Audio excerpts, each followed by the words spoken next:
we need to advise. So then the government chooses either to listen to us or not to listen to us. But at the end of the day, as the people's representative, this is taxpayers' money, and we should make sure that the money is used appropriately. Right. So what we did is that we asked for this report, which we need to see, because when you talk about a figure that this is what was asked or this was what was tendered, yes.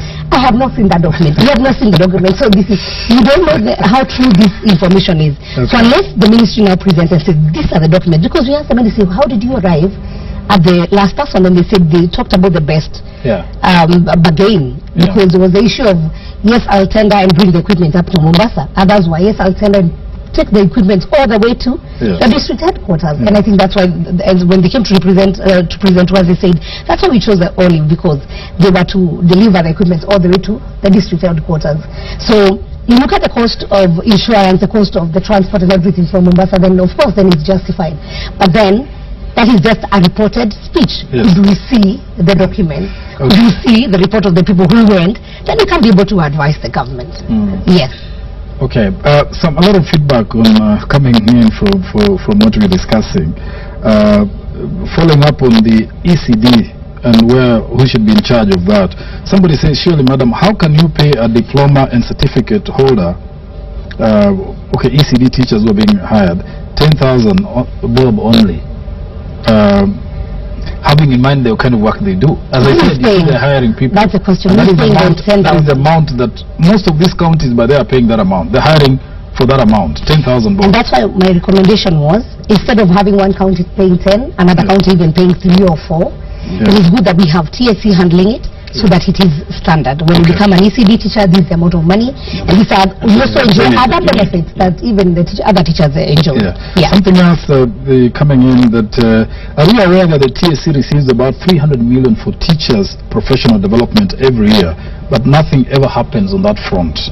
The funds get into personal pockets of the TSC bosses. Have you ever come across that? Now, it depends with where they receive the money from, because we are the ones who allocate the budgets to TSC.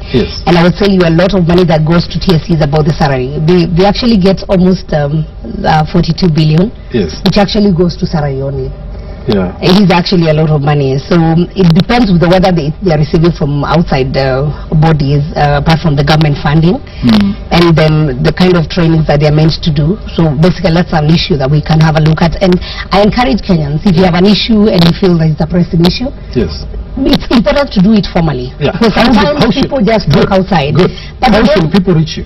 Because the of complaints. What they should do, even in the universities, they should just write to the Chair of Education Committee in Parliament through the Clerk of National Assembly. So that letter becomes formal. And I would also like to tell Kenyans, if you have an issue, just don't talk about what you've had. Please have your facts right, and also verify. Be ready to, when you're called to come and present your case to the committee, because sometimes people talk, but when you call them to come and give their evidence, they are not willing to come. So it is important, even when you have documents, share with us those documents so that we are able to follow. Back to university education. There are reports, I think today's papers or yesterday's, that some people who have graduated from a number of universities with medical degrees, they are doing privilege, they are doing internship in hospital. They are not recognized.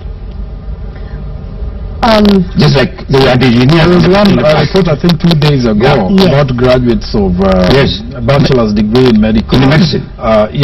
And the board has said they cannot be allowed to, they cannot be recognized. They cannot be registered. So which boils down to the accreditation of courses in university. That goes back to the Commission of University, because they're the ones who actually now authorizes the curriculum.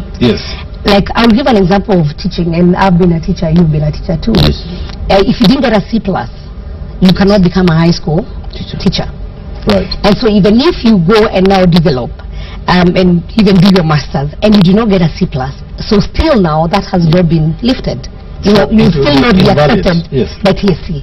So it's good when students are going to do any course and in the university to check with the boards.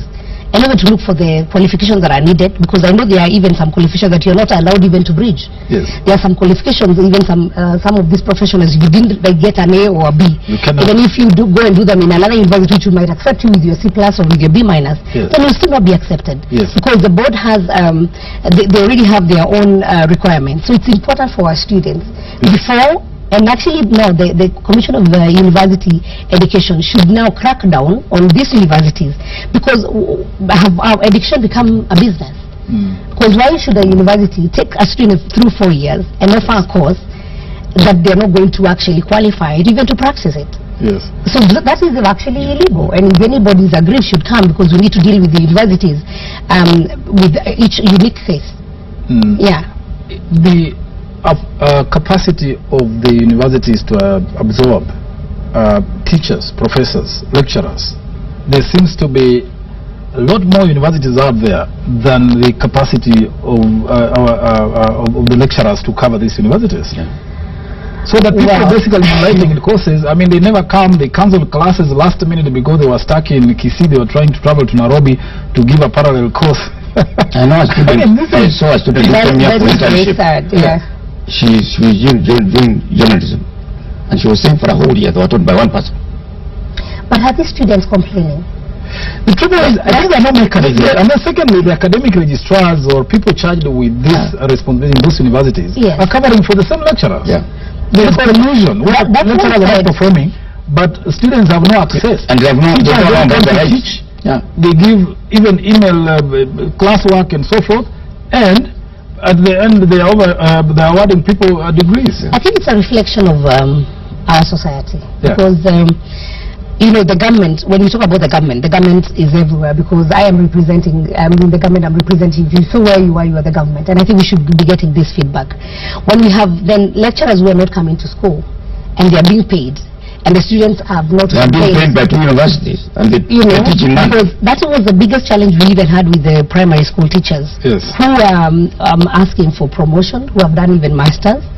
But they, for part-time, some of them are even asking to be taken back to class 1, 2, and 3, so that in the afternoon they go and teach in the universities. And that's why we're asking about the performance vis-a-vis, you know, promotion. And so these are some of the challenges that we are facing. But we totally feel that if these universities, because I know some of them are doing very good work, and if there are some that are not doing the proper work that they're meant to do, I will even urge the students, it's good to be exposed, because unless you tell us what is happening in your institution, we may not know exactly what happens or the nitty-gritties. It is good for them to actually expose.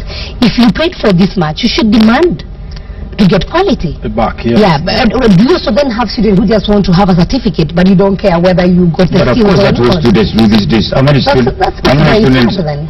These days, no. First of all, there are no tutorials in school, in universities, and like when we're in university. So students go 300 of them in a class. They didn't attend. They come and copy other students' books. And some don't even attend school, and they do examinations and they pass. That's what I'm saying. Then it also shows, why am I in school? I'm currently doing an MBA, and I'm in a class of 24. We do tutorials. I have other things, but my focus is, why am I in school? I want to develop me as a person first. I want that education to benefit me, and so I question. If my assignment is not even returned on time, I question. So what kind of students are we also having in school? Are they dedicated, or do they just want to pass time and have what? Papers to go out and say, look. But that's not fair. I think we how many of those parallel students, for instance, they are written, their proposals are written, their theses are written, and they cannot even defend them, and they pass. So who makes them pass? There's a complaint here that a lot of the students who are doing parallel courses don't sit in the don't do their assignments. They are paying others to write for them because they're too busy at work. You know, I mean, that is general practice now. We understand. There are also allegations of corruption in technical institutions. You know, I was shocked one day. I was walking through Taifa Hall University of Nairobi. In the advertised board where they advertise things, people are writing, if you want to this is written, your proposal, call this University of Nairobi. For this is, if you want the proposal, your thesis, call this number. It's very sad. Advertisement. And that's what I said, as a country, if we don't get it right in education, then we lose it in everything else. And I think the Ministry of Education now has a bigger task. Professor Kaineni and his team has a bigger task. Because they need to know what is happening in our institutions. They need to crack down on these lecturers who are not teaching. They need even to go and find out the quality of degrees that we are given. Once we have so many students graduating, and we are giving them the power, which power are we giving them if they know nothing? It's really a sad situation. Very sad. There is a bit of issues with there seems to, I mean, there are too many, you know, specific, maybe you cannot answer this, but let me ask this one. They're saying that there is a Supreme Court case that has been going on for so long between ERB and graduate engineers. I mentioned that. Yes, because of lack of recognition of their papers, of their education. Can the Engineering Registration Board refused to register those students because... Which universities were they from? I think there was from... I don't think it was Nairobi. It must have been one of the other universities. There are actually two universities. That's why I said these cases, when they come in, kindly write to us and come even and present to the committee so that we know how. It's the same thing with the medicine. Yeah. The Medical Practitioners and Dentists Board will not recognize students because their curriculum is not proper. Yes, and as I said, then you know, when you're enrolling in a course, you should actually even, first of all, and it also depends with the students. First of all, engage with the board and find out what are the qualifications. They don't know a lot of students, they just go in and register for a course and you study it. Then at the end of 4 years, you find yourself that you totally did a course that will not be able to help you, or you cannot be able to be registered by that profession. But I would like to follow up on that case. If it's possible, if they're able to come in and meet my committee, write to a committee, and I said you write to the Committee of Education through the Clerk of National Assembly. Then we'll be able. The students of engineering who have been declined should try and see their committee on education. Write to the clerk and seek to see the chairperson here. But you don't want to employ engineers who will build a bridge and then kill people. But the question is, from the moment they started, went to class the first year, up to the 4th year, where was the supervisory or regulatory institution? So that at the time of graduation, you're told your paper is invalid. The injustice there, somebody should pay for it. That's what I'm saying, because I'm even asking, then did even the regulatory body know that, or did they know that the university was offering that course? Maybe it wasn't. Why did they never even went to register with the regulatory body? So I think there's a big gap. Somebody else asking.